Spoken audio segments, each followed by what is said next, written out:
আসসালামু আলাইকুম। আশা করি সবাই ভালো আছেন। আলহামদুলিল্লাহ আমিও ভালো আছি। হাজারো কষ্টের বেদনার মাঝে আপনাদের সামনে এসেছি আমি। অনেক কষ্ট নিয়ে, অনেক মনে আঘাত নিয়ে আপনাদের সামনে আমি আসছি আজকে। আমার অফিস টাইম ২টা ৩০। তখন আমার খালাতো ভাইকে আমি নক করি। তো খালাতো ভাই থেকে আমি একটা কথা শুনছি। কথাটা হচ্ছে আপনার কি বলবো আমি আসলে মুখ দিয়ে ভাষা প্রকাশ করতে পারতাছি না। খুবই দুঃখজনক বিষয়টা। আমার পারিবারিক বিষয়ের কথা। আমি খালাতো ভাই আমাকে জিজ্ঞেস করে যে তোর ছোট ভাই আসছে আজকে 4 দিন, তুই শুনছিলি?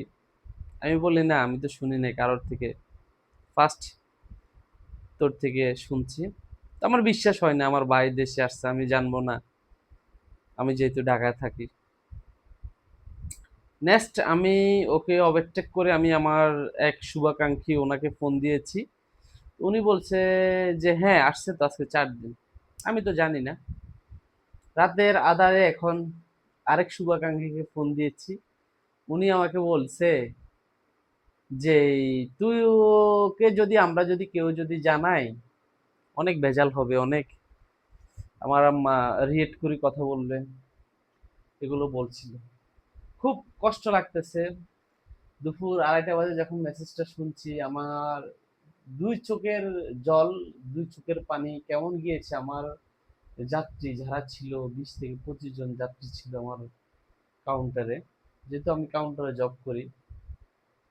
তো ওরা শুনছে, অনেক কথা শুনছে, অনেকবার জিজ্ঞেস করতেছে বা আপনাকে চোখ দিয়ে পানি পড়তেছে কেন, কান্না করতেছেন কেন। এটা তো দুঃখজনক, সবার কাছে লাগবে। উফ, নিজেকে তখন খুব অসহায় ভাবছি, অসহায়ের মতো ভাবছি যে আসলে পৃথিবীটা অনেক বড় নিষ্ঠুর। যাক, মেনে নিলাম সবকিছু। এখন আপনাদের সামনে, এখন পাবলিক পেজে আসি, এখন আমার বলতে হচ্ছে। খুব কষ্ট পেয়েছি অনেক। তখন আমি আবার আমার অফিস 5টা বাজে শেষ, আমি 3টার সময় আবার অফিস থেকে বের হয়ে চলে আসছি। আমার রিলিভার ওনাকে ফোন দিয়েছি যে আমি চলে যাচ্ছি বাসায়, আপনি দ্রুত আসেন। তো কি হয়েছে আমি তো এভাবে কিছু বলি নাই, পারিবারিক বিষয় তো বলি নাই কিছু, আমি চলে আসছি। খুব কষ্ট লাগলো, খুব দুঃখ লাগলো।